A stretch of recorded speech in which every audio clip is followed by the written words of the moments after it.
can see.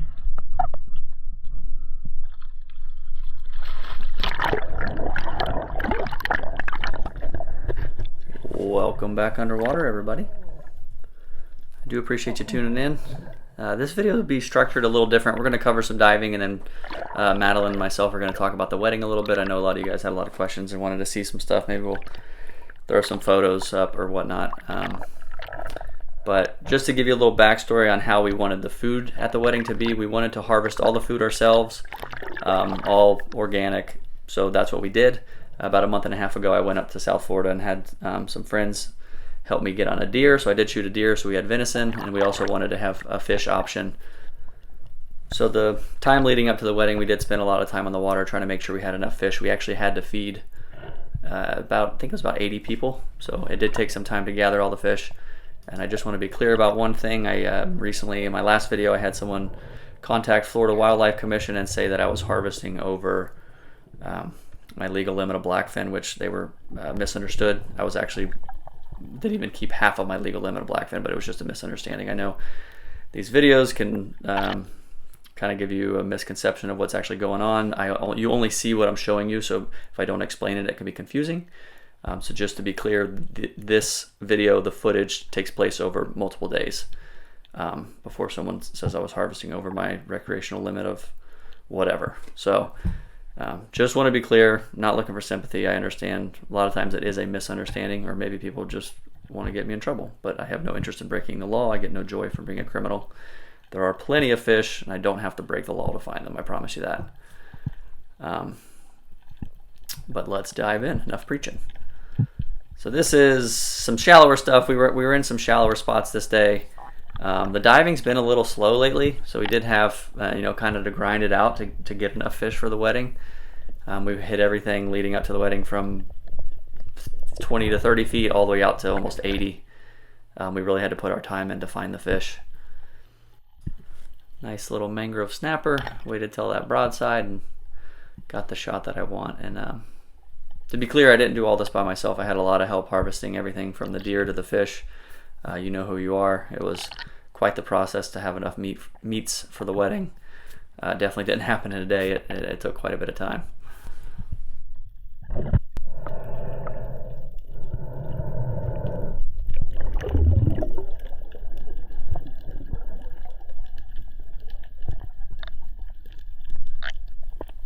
Again, these spots are about 35-ish. I had planned on coming down and looking in a cave. That's why I had my light ready to go, and this grouper just shot out and unfortunately for it, paused and just kind of sat right there for just long enough so I could get a shot. But I had planned on going up in those caves, is why I had my flashlight out, and that grouper made a mistake.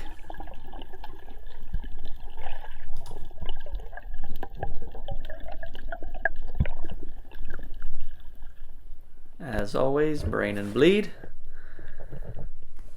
I actually had quite a few emails in the past 6 months or so about people asking about a brain and bleed shirt, maybe a t-shirt or something. We don't have a whole lot of options as far as merchandise, but maybe if that's something some of you want, I can make a limited edition shirt on it. I love how it's catching on and a lot more people are starting to do it.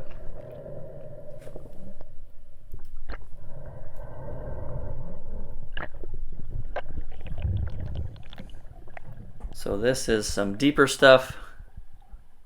Again, this video is not all over the same day.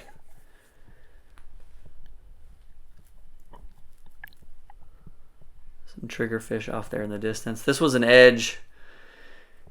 It was like the bank, what I call the bank or the edge right here where it kind of sticks up is about 70 and it rolls off to about 120. You can see it ways out there. And a pretty deep edge. We were looking for some bigger groupers because if I could have a couple bigger groupers, we'd be good. But the bigger ones are definitely harder to find. So I wanted to hit some deeper stuff. And there's a medium-sized black here set on the bottom. I hate shooting down like that, but the fish didn't move. It didn't take off. And if I would have waited too long, I'd have ran out of air because I actually pulled the trigger. I believe it was at 77. So that fish is sitting at 85, 90, somewhere around there. Wasn't too far of a shot, but definitely a deep dive and a long trip.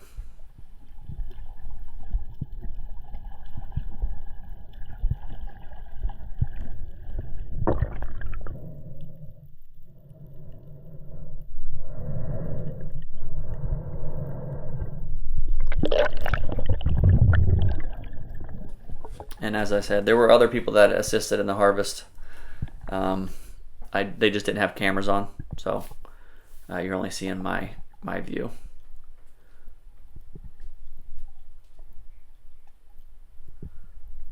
This is more deep stuff. I think the sand's about 65-ish, 70 maybe. Some mutton snapper off in the distance. It was a smaller one, so I was being kind of greedy. You can see I'm still panning, but just kind of drift into them, especially if the fish are being mellow. You don't want to do a lot of kicking. You almost just want to kind of sink into them.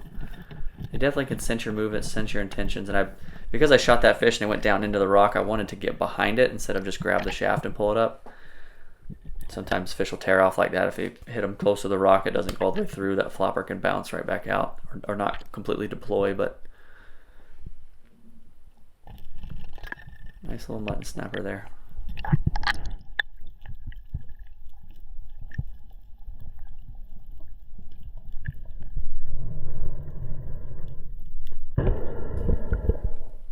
And once I have some free time, loosen up a little next year, I'm going to start doing more in-depth hands-on videos as far as gear, rigging, even some breathing techniques, or maybe a little meditation and stuff like that. A lot of you guys asked for those videos. It's just hard to squeeze everything in. There's a lot going on, but when I'll be stopping charters at the beginning of next year, I'll have a lot more free time, so we'll be covering some of that stuff. This spot's about 65, 68 to the bottom-ish. I think about 65. It's hard to remember them all. A couple groupers. I see one pretty healthy one that I like, so start kind of leaning into it, and it turns and gives me that shot I like. Unfortunately, didn't stone it. Went a little crazy. Biggest thing with groupers is they're looking for a rock or a hole, so if you can, you want to try and get them up the first whack. If they go in a hole, then you got to go up, try and calm yourself and breathe up when your heart's racing after a shot like that. But don't put yourself at risk to get it off the bottom first dive, but if I can, I prefer to.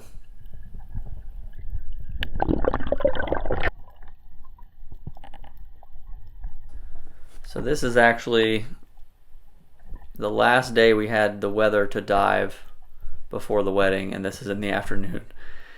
And I thought in my head we had enough fish, but just feeling a little desperate, I'm just like, come on, I just need a couple more fish, because I don't, you really don't want to run out of food at a wedding. Like, that's terrible. So this is what a desperate shot looks like. So I'm waiting for the fish, waiting for it to turn, and it's just not buying it. You can see I start kicking, chasing it, and I try to throw one in the thin part of the tail, but the fish turns a little, so I got a little more meat than I wanted. And if you watch the channel, you know that's not a shot I typically would take, but truthfully, that's what a desperate shot looks like. I took a long shot towards the tail. Fish got wrapped up on the bottom there for a second. It's not ideal. But sometimes it happens. Luckily, I got the fish up, got it off the bottom, and we ended up having enough fish for the wedding. So if you'd like to see a little info on the wedding, we're going to talk about it a little bit. Maybe, like I said, show a couple of photos. Stay tuned. And I hope you enjoyed the diving. There's an emotional support pearl.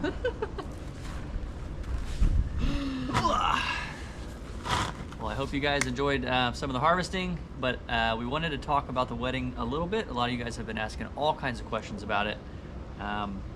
And quite honestly, we're not going to show the video and all that. We did have a videographer and all that, but that's not something we're going to share online. Some things I think do need to remain private. But we did want to talk about it. Maybe like a little sneak peek. A little sneak peek. But we wanted to talk about it and just give you kind of a feel for what it was. Like I said, tons of you guys asked about it, and maybe we'll put some photos up as we go. So, you want to share? What did we do? So we went out for our ceremony. It was just us two. We did it here in Key West.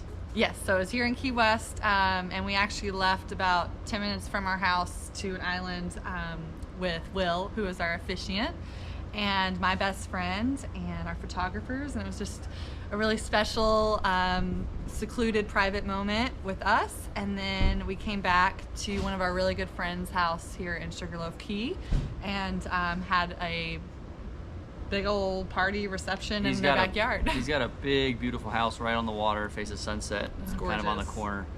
It was a dream. And we had all of our closest friends and family, all kinds of music and food and drinks, and what a wedding, as you would imagine it would be. We did better. but better. Yeah, we didn't do a lot of the traditional stuff. We did first dances and Parent dances. that was about it, I think. Yeah, that was about it. And then Which, by the way, anyone that's getting married, I would strongly recommend to just focus on things that really would be special for you and not just do it because you're supposed to do it.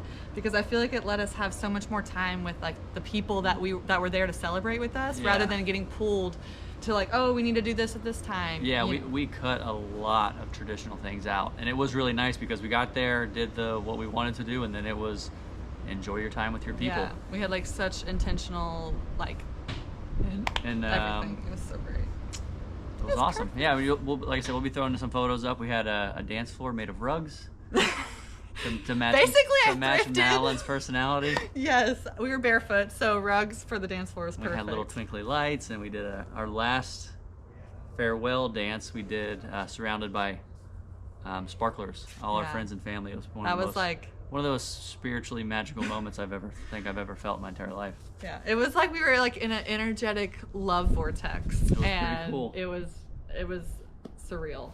And what else? The food went well. A local friend of ours that works at Hogfish Bar and Grill did a fantastic job, and they cooked all the venison, all the fish. I think I have a photo of some of the food. It was incredible, out of this world. We did venison and fish tacos. It was better than you could have ever hoped. Yeah, everyone was raving about it. It was perfect.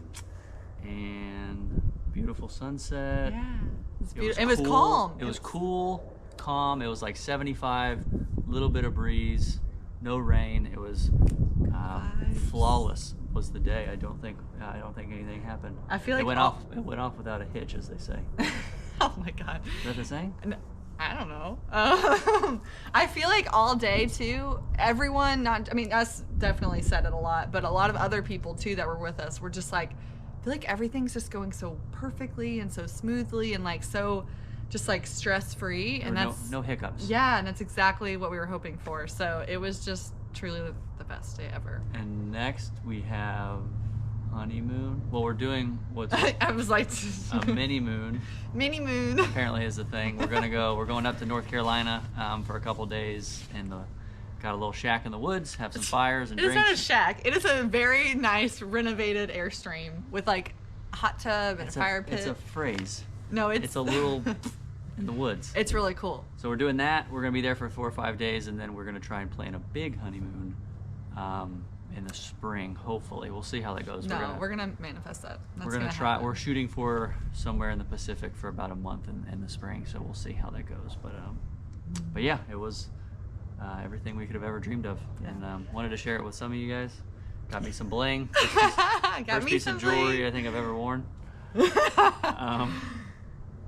I think that's all. Do you have anything you want to share? No, this is amazing. It's so good. Smiling so much. Yeah, it's so good. Okay. We're gonna have to bleep that out. Yeah, Mrs. Young. That's all we have. Mrs. Young. And all right, we're getting just geeky. Sorry. We'll I guess we'll see you guys in the next one. If you have any questions, we'll try to get to them. Like I said, it's been tough keeping up with comments, but we're doing our best. But thanks so much for tuning in. The Monday 6 p.m. episodes will keep coming. So we will see you then on the next one. Later.